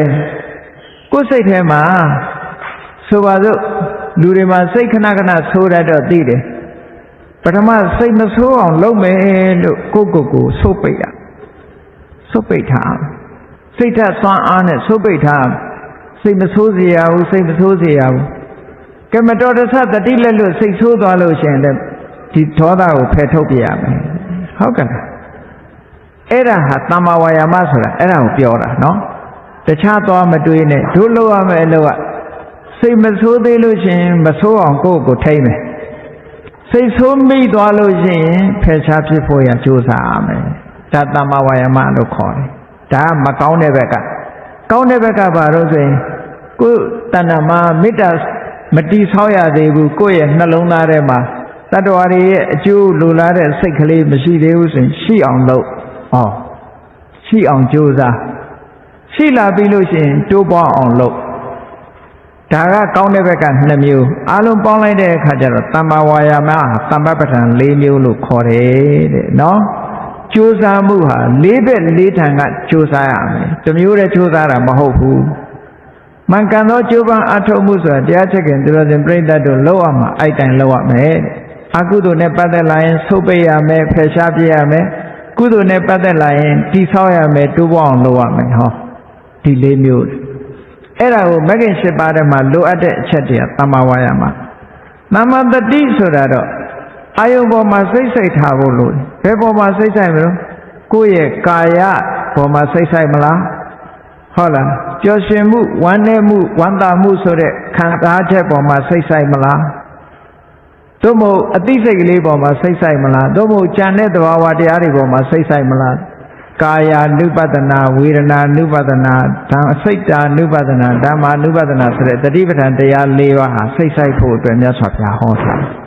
အဲ့ဒါတွေကိုအမြဲတမ်းတတိထားရမယ်လို့ပြောတာနော်အဲ့ဒါလို့တတိထားပြီးတဲ့အခါကျတော့ဘာဖြစ်လာတော့ဆိုတော့စိတ်ကလေးကိုငြိမ်အောင်ထိန်းမငြိမ်လို့ရှင်လှုပ်နေလို့ရှင်ကြည့်ကင်မရာချိန်တဲ့အခါမှာငြိမ်နေလို့မပြောကြဘူးလားဓာတ်ပုံရတဲ့ကငြိမ်နေရတယ်မငြိမ်ဘူးလှုပ်လိုက်ရင်ဝါသွားမှာပေါ့ဟုတ်ကဲ့လားထို့တူပဲတမာတိဆိုတာအဲ့လိုငြိမ်ဥပမာထင်ရှားအောင်ပြောရလို့ရှင်ဒီတမ္မာဒိဋ္ဌိတမ္မာသင်္ကပ္ပတမ္မာဒီတမ္မာဝါယာမတမ္မာတတိတမ္မာသမာဓိဆိုတဲ့ဒီ5ခုဟာပူးပေါင်းပြီးတော့အလုံးလုံးကြတယ်ဆိုပါစို့တဏှတ်ပြစ်တယ်ဆိုတော့မြားပြစ်တာတို့တဏှတ်ပြစ်တာတို့ပြိုင်မဲဝင်တဲ့ပုံကိုယ်တွေလေရှေ့မှာပြစ်မှတ်ဆိုတာမရှိဘူးလားအေးပြစ်မှတ်ကိုမှန်အောင်ပြစ်နိုင်ဖို့အတွက်သူဘာလုပ်ရတော့ဆိုရင်ပထမတင်နှက်ကိုကင်ပြီးတော့သူကြိုးစားပြီးတော့တဲ့အောင်ချိန်ရတယ်ဟုတ်လားတဲ့အောင်ချိန်ပြီးတော့စိတ်ကပြစ်မှတ်ကလေးကိုမှစိတ်ကစိုက်ရတယ်စိတ်ကလေးကိုတည်ငြိမ်အောင်ထားရတယ်ဘယ်လိုပြည့်ရင်ကောင်းမလဲဆိုတာစဉ်းစားရမယ်ပြီးတော့ပြစ်လိုက်ရမယ်ဟောပြစ်လိုက်တဲ့အခါကျတော့ပြစ်မှတ်ကိုတိတိလေးသွားပြီးတော့မှန်တယ်အဲ့ဒီထဲမှာချိန်တွယ်တာကတမ္မာဝါယာမနော်ချိန်လိုက်တာကတမ္မာဝါယာမကြိုးစားပြီးတော့ချိန်တာကတမ္မာဝါယာမပြစ်မှတ်ကလေးကိုတတိထားနေတာကတမ္မာတတိစိတ်ကလေးကိုငြိမ်အောင်ထားတာကတမ္မာသမာဓိဘယ်နေရာပြည့်ရမလဲဘယ်လိုပြည့်ရမလဲလို့စဉ်းစားတာကတမ္မာသင်္ကပ္ပပြစ်လိုက်တာကတမ္မာဒိဋ္ဌိတဲ့ဟောကြည့်မဂ္ဂင်၅ပါးဒီလိုအလုံးလုံးတာမဟုတ်လားကမ္မထာအထုတ်တဲ့အခါမှာလည်းပဲအဲ့ဒီတိုင်ပဲမှတ်ထွက်လေဝင်လေမှတ်တယ်ဆိုလို့ရှိရင်ကိုယ့်အကိုချိန်သားကြိုက်ဖို့လို့ထွက်လေဝင်လေထွက်မယ်ရှုတော့မယ်ဆိုလို့ရှိရင်ထွက်လေဝင်လေဆိုတဲ့အာယုံလေးပေါ်မှာစိတ်ကလေးကိုမရောက်ရောက်အောင်ကြိုးစားပြီးတော့တင်ပေးနေတာကတမ္မာဝါယာမနော်လွတ်မသွားအောင်တင်ပေးနေတာထွက်လေဝင်လေလေးပေါ်မှာအမြဲတမ်းစိတ်ဆိုင်နေတာကတမ္မာတတိစိတ်ကလေးငြိမ်သွားအောင်ထွက်လေဝင်လေကလွဲပြီးတခြားကိုမသိတော့အောင်ငြိမ်သွားအောင်လုပ်တာကတမ္မာသမာဓိထွက်လေဝင်လေလေးရဲ့သဘာဝတရားကိုသိတာကသဘာဝတရားကိုစဉ်းစားမိတာကတမ္မာသင်္ကပ္ပတဲ့ထွက်လေဝင်လေလေးရဲ့အမှန်တရားကိုသိသွားတာကတမ္မာဒိဋ္ဌိဟော ဘယ်သူပဲဖြစ်ဖြစ်တရားအထုတ်ဘယ်နေရာပဲထုတ်ထုတ်အဲ့ဒီ၅ချက်ဟာဟန်ချက်ညီညီနဲ့အာယုန်တစ်ခုပေါ်မှာအလုံးမလုံးနိုင်ဘူးဆိုတရားတို့တရားမြတ်မရနိုင်ဟန်ချက်ညီညီနဲ့ဒီအာယုန်တစ်ခုပေါ်မှာရပြီဆိုလို့ချင်းဘယ်နေရာမှာပဲအထုတ်ဒါတရားတို့တရားမြတ်ရဖို့ရှိပါတယ်နော်အဲ့ဒါကြောင့်မလို့မြတ်စွာဘုရားကဒီမဂ္ဂင်၈ပါးကိုဖောင်လို့ဟောတယ်ခုနကကာမောကဘောကဒိဋ္ဌောကဝေဇောကဆိုတဲ့အမတန်မှကြီးတဲ့ရေပြင်ကြီးတစ်ခုကိုဖြတ်ကျော်ဖို့ရအတွက်ဒါနဲ့ဖြတ်ရမယ်တခြားနည်းလမ်းမရှိဘူးဟောဒီမဂ္ဂင်၈ပါးပထမဘာလို့အောင်လဲသီလပြီးရင်သမာဓိနဲ့ပညာအဲ့ဒီမဂ္ဂင်၈ပါးအကျင့်တရားဆိုတဲ့ဖောင်ကိုစီးပြီးတော့အမတန်မှပြင်းထန်ပြီးတော့စီးနေတဲ့ဩဃလေးပြတန်လျာရေပြင်ကြီးကိုဖြတ်ကျော်ပါဖြတ်ကျော်တဲ့အခါမှာအရေးကြီးဆုံးကလက်လုံးလဝိရိယဟာအမတန်မှအရေးကြီးတယ်ဒါကြောင့်မို့မြတ်စွာဘုရားကဖြတ်ကျော်ဖို့ဖောင်ဆိုတာမဂ္ဂင်၈ပါးကိုပြောတာလို့ဒီလိုခေါ်တယ်ကြိုးစားအထောက်မှုကတော့ဝိရိယအဲ့ဒါလို့ဖြတ်ကျော်လိုက်တဲ့အခါကျတော့ခိုးဘက်ကန်းကငြိမ်းချမ်းတယ်လို့ဆိုတဲ့နိဗ္ဗာန်ကိုရောက်သွားတဲ့ပုဂ္ဂိုလ်ဖောင်စည်းပြီးတော့ကြိုးစားအထောက်ပြီးတော့ဒီရေရင်ကြောကြီးကိုဖြတ်ခူးလိုက်တာကန်းကိုစိုက်ပြီးတော့လူကကန်းမော်ကိုတက်မိသွားပြီဆိုလို့ရှိရင်တော့အဲ့ဒါယဟန္တာဖြစ်တယ်လို့ခေါ်တာအဲ့တော့ဒီသုတ်တံမှာမြတ်စွာဘုရားကဥပမာ17မျိုးပေးထားတယ်17မျိုးပေးထားတယ်မွေကြီး၄ကောင်လူသားသမား9ယောက်အတွင်းကလူဆိုး1ယောက်6အိမ်စုရွာဓမြ6ယောက်ဒီဘက်ကန်းရယ်ဟိုဘက်ကန်းရယ်ရေပြင်ကြီးရယ်ဖြတ်ကူးเสียဖောင်ရယ်နော်ဖြတ်ကူးเสียဖောင်ရယ်ဖြတ်ကူးဖို့ကြိုးစားတာရယ်ဟိုဘက်ကန်းရောက်သွားတာရယ်ဟောဥပမာ17မျိုးနဲ့မြတ်စွာဘုရားဒီအာတိဝိသောပမသုတ်တံကိုခေါ်တာဖြစ်ပါတယ်ဒီအာတိဝိသောပမသုတ်တံဆိုတာဝိပဿနာကျင့်စဉ်တစ်ခုကိုဥတည်ပြီးတော့ဟောတာဖြစ်တဲ့အတွက်ကြောင့်တရားချစ်ခင်သူတော်စင်ပြိဿတို့သည်မွေကြီး၄ကောင်လို့ဆိုတဲ့ပထဝီအာဘောတေဇောဝါယောကိုအာယုံစိုက်ပြီးတော့တရားပွားလို့ရှိရင်လည်းပဲဩဃလေးပြတန်တရားကိုကျော်ဖြတ်လို့ရပါတယ်ဒါပဲဖြစ်ဖြစ်အလုံးလုံးအမှားကဖောင်စည်းပြီးဖြတ်ကျော်တာမှန်သမျှဟာဒါမဂ္ဂင်၈ပါးပွားနေတာလို့ပြောတာနော်မဂ္ဂင်၈ပါးနဲ့ဟိုဘက်ကိုဖြတ်ကူးရမယ်ဖြတ်ကူးမှဘေးကင်းရန်กว่าငြိမ်းချမ်းတဲ့မြေကိုရောက်မယ်နှုတ်မမိုးရင်ဒီဘက်မှာဘေးရန်တွေနဲ့အန္တရာယ်ရှိနေတယ်အဖန်တလဲလဲသေကြရမယ်အဖန်တလဲလဲနာကြရမယ်အဖန်တလဲလဲအိုကြရမယ်အဖန်တလဲလဲသေကြရမယ်ဒီတန်တရားထဲမှာဆိုရင်ပြဿနာတွေကအမျိုးစုံပဲလူဘဝရောက်လိုက်နတ်ဘဝရောက်လိုက်တိရစ္ဆာန်ဘဝရောက်လိုက်အပေပုံရောက်လိုက်နဲ့တန်တရားထဲမှာတဝဲလဲလဲဆုံးစမရှိအောင်အိုလိုက်ဟာနာလိုက်ဟာသေလိုက်ဟာမွေးလိုက်ဟာနဲ့ဒီလိုကြီးပဲသွားနေမှာဒီဒုက္ခကြီးတွေဟာဒီလိုပြဿနာတွေနဲ့ဒီနယ်မြေကြီးထဲမှာနေလို့ရှိရင်တို့ဒီအခြေအနေဆိုးကဘယ်တော့မှမလွတ်ဘူးလို့မြတ်စွာဘုရားကဒီသဘောကိုကြားစေပြီးတော့မွေကြီး၄ကောင်ဆိုတဲ့အဆိုးတရားတွေကိုလည်းမြင်ဖို့ခန္ဓာ၅ပါးဆိုတဲ့သူတသမားတွေကိုလည်းပဲမြင်ဖို့အတွင်းလူဆိုတဲ့နန္ဒီရာကဒုက္ခပေးပုံကိုလည်းပဲမြင်ဖို့6အိမ်စုရွာလို့ဆိုတဲ့အနှစ်သာရမဲ့တဲ့ဟာကိုလည်းပဲမြင်ဖို့ဓမြ6ယောက်လို့ဆိုပြီးတော့အိမ်တွေကိုဝင်ပြီးတော့ဖြည့်ဆည်းနေတဲ့ဓမြ6ယောက်ဆိုတာကိုလည်းပဲမြင်တတ်ဖို့အဲ့ဒါတွေကဝိပဿနာရှုဖို့အာယုန်တွေပဲလို့မြတ်စွာဘုရားကဟောတာနော်ဒီအာယုန်တွေကိုရှုပြီးတော့ကာမောကဘောကဒိဋ္ဌောကဆိုတဲ့အဝိဇ္ဇောကဆိုတဲ့အမတန်ကျယ်ဝန်းတဲ့မြစ်ပင်လေကြီးကိုဖြတ်ကူးရမယ်။ဘာနဲ့ဖြတ်ကူးမလို့ဆိုရင်မဂ္ဂင်၈ပါးဆိုတဲ့လှေဖောင်နဲ့ဖြတ်ကူးရမယ်တဲ့။ဖြတ်ကူးတဲ့အခါမှာပေါ်ပေါ်တန်တန်နဲ့ဖြတ်ကူးလို့မရဘူး။လှေဖောင်ကိုလက်လျောခြေရောတခါတည်းအာဂုံဆိုင်ရက်ပြီးတော့ဟိုဘက်ကိုရောက်အောင်သွားရတယ်လို့ပဲလုံလဝိရိယနဲ့ကြိုးပမ်းပြီးတော့ဒီရေပြင်ကြီးကိုဖြတ်ရမယ်။ဖြတ်လိုက်တဲ့အခါကျတော့မှကုန်းပေါ်တက်ပြီးထိုဘက်ကမ်းခြေကိုရောက်လိုက်တာနဲ့တပြိုင်နက်ကုန်းပေါ်တက်ပြီးတော့ခြေချမိသွားပြီဆိုလို့ချင်းခုနကပြောတဲ့အန္တရာယ်တွေမှန်သမျှအကုန်လွတ်သွားပြီ။ဒါကြောင့်မို့လို့ဟိုဘက်ကမ်းကငြိမ်းချမ်းတယ်ဆိုတာနိဗ္ဗာန်ချမ်းသာကိုရည်ညွှန်းပြီးမြတ်စွာဘုရားဟောတာဖြစ်ပါတယ်။ဒါကြောင့်မို့တရားချစ်ခင်သူတော်စင်ပရိသတ်တို့သည်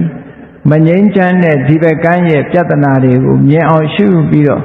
ငြိမ်းချမ်းတဲ့ဟိုဘက်ကမ်းကိုတက်လှမ်းနိုင်ကြပါစေလို့ကိုယ်စီတတိတံဝေကတရားရှေ့သွားထားပြီးကျင့်ကြံကြိုးကုပ်အားထုတ်နိုင်ကြပါစေကုန်သတည်း